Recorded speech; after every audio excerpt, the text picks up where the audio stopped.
It's Friday, August 9th, 2024. Thank you so much for joining me today. I really, really do appreciate it. Please remember to like, share, and subscribe. Without further ado, I'm going to get right into this video today. I've got some notes and some articles here I want to share with you. Feel free to comment down below on any of this stuff. Let me know what you're feeling. First off, markets, the very manipulated markets today closed very, very flat.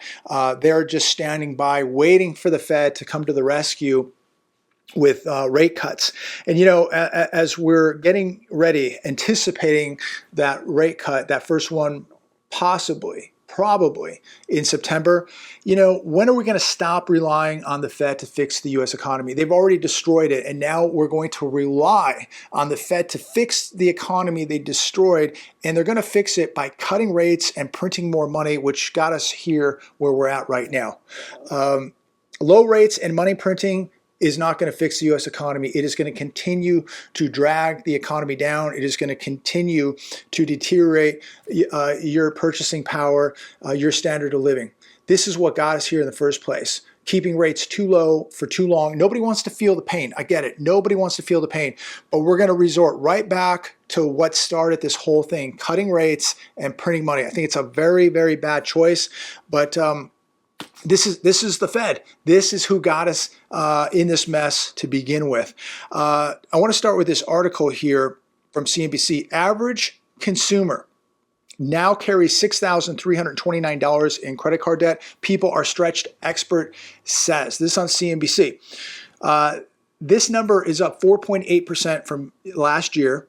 9.1% of these people are delinquent. They're in some stage of delinquency right now. 1 in 5 cardholders is already maxed out. We're not even in the bad times yet. And 20% of cardholders have already maxed out their credit card or credit cards. Not good. And while we're talking about people maxed out, people in debt, last night I was driving down Interstate 10. I had to go about 6 exits down and come back. So 6 exits down Interstate 10 and coming back, I saw 12 semis hauling cars, these auto haulers. Today, I'm coming back from boxing, another 4 of these trucks hauling a large amount of automobiles. These are not new cars. These are all used cars. Many of these cars are repossessions. People are losing their cars hand over fist, 25 to 30,000 repossessions a day in this country. And look, I'm not saying that it's uncommon to see a truck hauling cars, but it is uncommon to see this many. When we were down in San Diego, I could not believe the drive down, the drive back, how many of these auto haulers we saw on the freeways here in Southern California, and seeing 12, just literally driving, 12 miles one way and 12 miles back, seeing 12 auto haulers and 4 more today. This is unusual to see this many. So something is going on. I'm not saying that every one of those cars is a repossession, but I bet you a whole bunch of them are. Are you seeing the same thing? Are you seeing a lot of these big trucks hauling cars? They're taking them to the auctions, they're taking them to dealerships, wherever they're going. Very uncommon to see this many. They're everywhere. So I think it's a sign that you're seeing a lot of people with this debt unable to make their auto payments, and their cars are being repossessed. So keep an eye open for that. I mean, just be paying attention to what's going on in the real world, ladies and gentlemen. I bet you're going to see the same thing I'm seeing. 41% say the American dream is impossible to reach now. Survey finds how they define success instead. This on CNBC. Many people just defined it success as just being happy. Not if you have a business or a house or you're financially secure. If you're just happy. More Americans now more than ever have side hustles, and they cannot even pay their bills. They're falling behind at a record pace, even with side hustles. So look, I think you should be happy. I think you should be very appreciative of what you have. But I also think that you should have opportunity. I think you should at some point have the ability to buy a house, to be able to buy a nice car, to have money in the bank, to be able to save money, to be able to have a nice life. I think everybody deserves that if you work for it. But people are working hard. And I know there's a lot of people there that don't even work and don't care to work, but there are people out there working very, very hard, and they're taking on multiple side hustles on top of their job, and they're just barely getting by. And we're watching opportunity in this country just disappear. And it's really, really sad for the people who really want to work hard and are looking for opportunity and want to build a good life, and they want to do it the right way.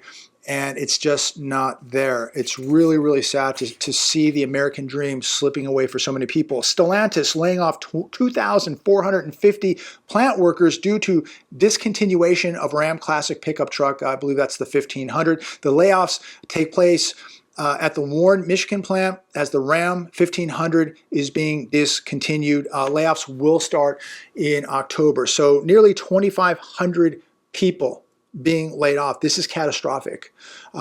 These are good jobs. These are well-paying jobs. These people have homes. These people have cars. They have credit card debt. They have maybe college tuition debt, kids in school. This is going to be life-changing for these people. And this is coming to a town near you. Nobody is immune from losing a job, but nearly 2,500 people, boom, like that. Their jobs are deleted. Really, really sad. Here's another one from Fox Business. Paramount Global to lay off 15% of its U.S. workforce. That's going to be around 2,000 people. The job cuts will begin in the next coming weeks. This will affect people who work in marketing and communications. They will also reduce the headcount in finance, legal, and technology and other support functions.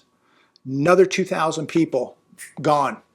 You don't know what you're going to wake up to, ladies and gentlemen. You could go into work on Monday, and all of a sudden there's a 10 a.m. meeting, and everybody in the company has been laid off.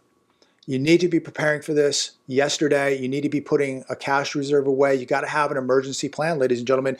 Maybe you don't lose a job, but what if your spouse loses a job? Can you carry the load? When it takes two incomes at least now. When Enrique was on a couple weeks ago, we're talking about it takes at least three incomes now for a family to make it. I mean, people are renting rooms out. The kids are moving back in. Everybody's contributing. People are living in the garage. I mean, people are doing what they have to do now to save their house, just to put food on the table, just to make it day by day. And look, this is survival mode. We all got to do what we got to do. Here's another one from The Hedge. Cisco prepares second round of layoffs amid increasing AI skepticism. On The Hedge. These cuts could be similar to the 4,000 layoffs we saw back in February. This could be announced as early as next Wednesday, so we'll be following that. But you see the common denominator here, the narrative. Job losses, job losses, job losses every day. I mean, we're not talking 10, 20 jobs. We're talking in the thousands. And think about what's happening to small businesses where maybe they have 10 or 20 or 100 employees and they have to lay off, a couple here, a couple there, 10 there, 20 there. We're not even hearing about what's happening there. These are just the big companies, and they're laying off by the thousands. And this is going to continue to accelerate. Cadbury doubles price of candy bars for first time in a decade. Due to record global price of cocoa and incurred input cost, the price of, I'm assuming this is like the Cadbury egg or whatever. I'm not really familiar with them, but it went from $1 to $2. So it's doubled in price. So people, again, going to have a very difficult time to even buy a candy bar at this point. Survey, 98% of California fast food restaurants raised prices due to minimum wage hike. I would say to this article, say goodbye to a lot of these restaurants. You're going to see a lot of restaurants closing, big ones, little ones. They're going to be closing here in California.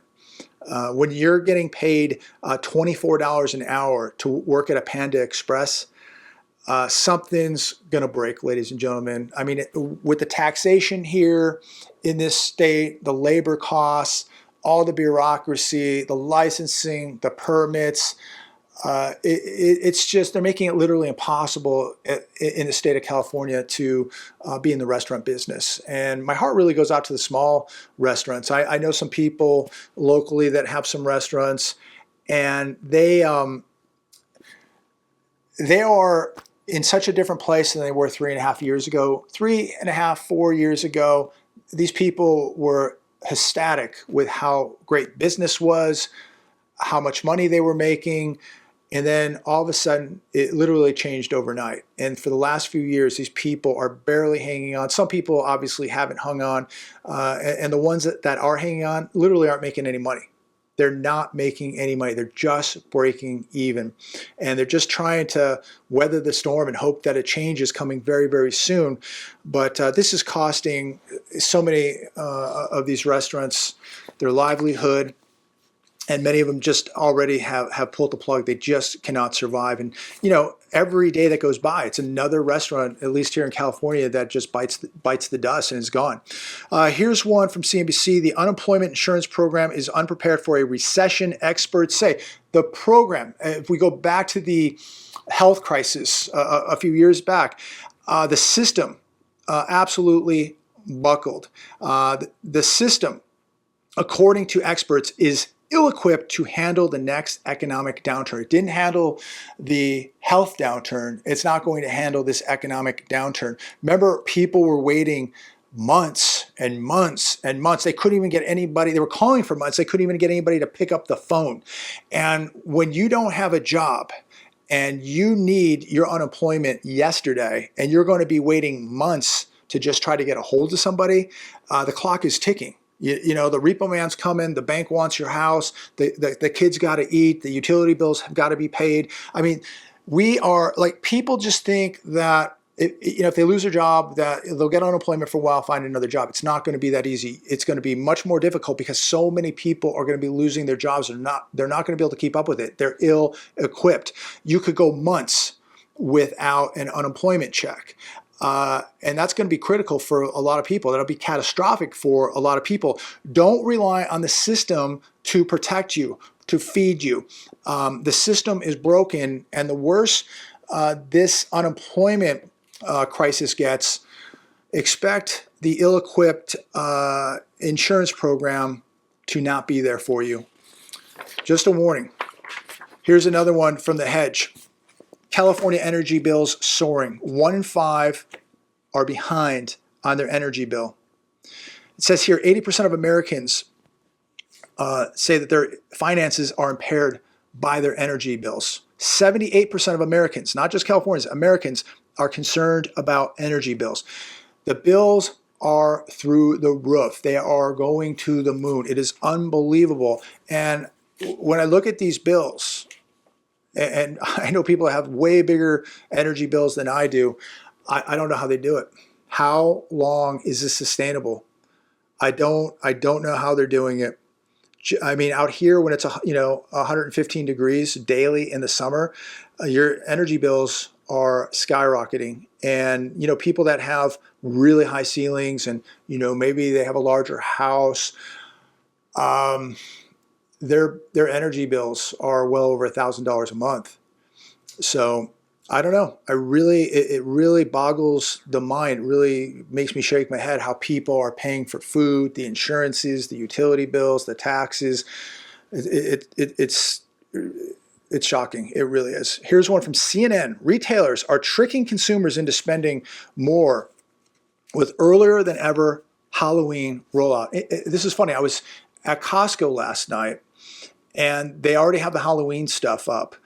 And I'm thinking, we're not even in September yet. I mean, we're just in the beginning of August, and they already have the Halloween stuff up. Michael's, the store Michael's, they started selling Halloween goods in June.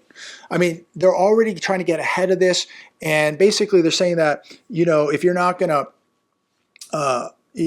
spend your money on something like garbage bags at the store, maybe you'll go buy, Halloween supplies or Halloween goods. So I don't know. I'm not going to waste my money on this garbage. Halloween is not my thing at all. I don't celebrate it. But if you do, are you going to be buying Halloween gear right now in August? I'm not. But it's very, very interesting to see how early they're rolling this out. I would expect that probably September, we're probably going to start seeing Christmas merchandise in the stores.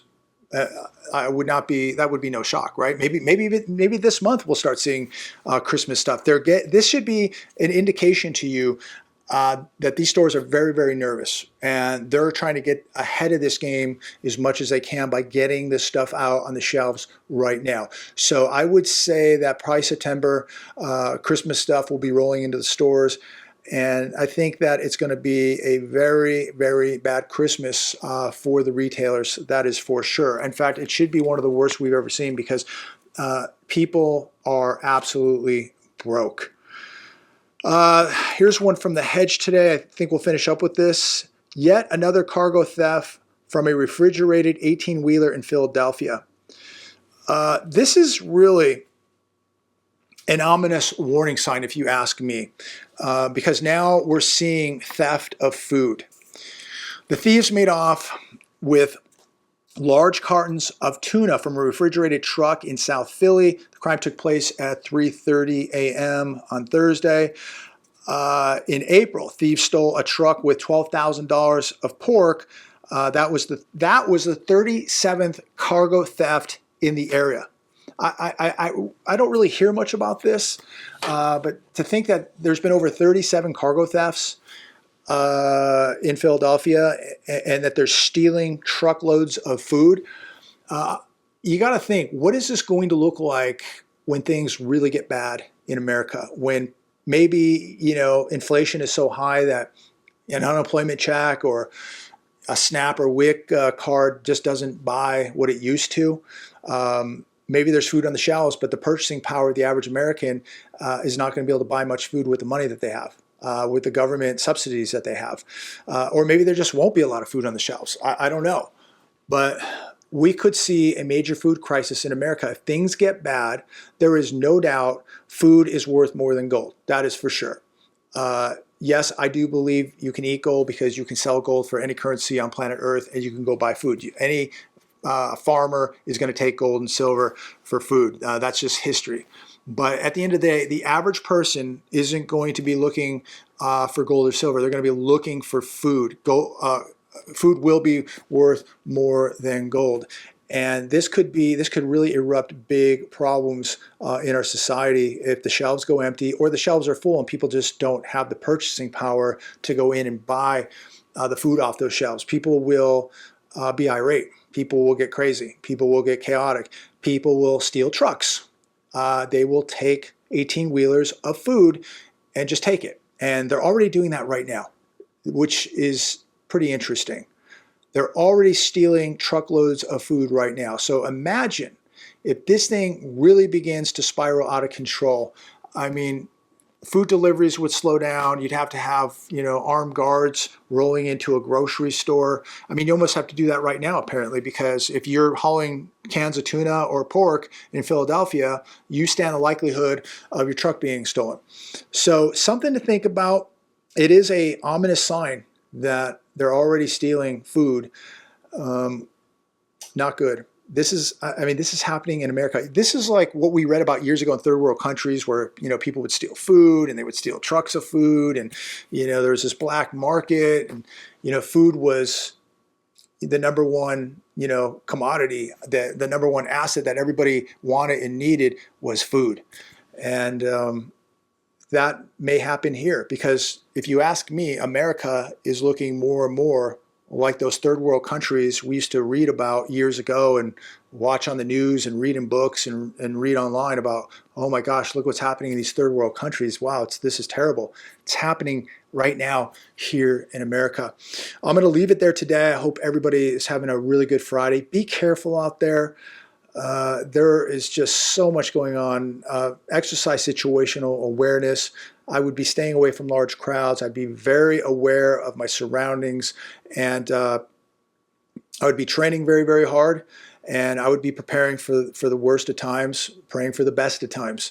Be safe out there. Have a great weekend. God bless every one of you. Pray for this country, and make sure that you thank God for everything you have, especially your health, your friends, your family, and another day of opportunity. God bless. Take care.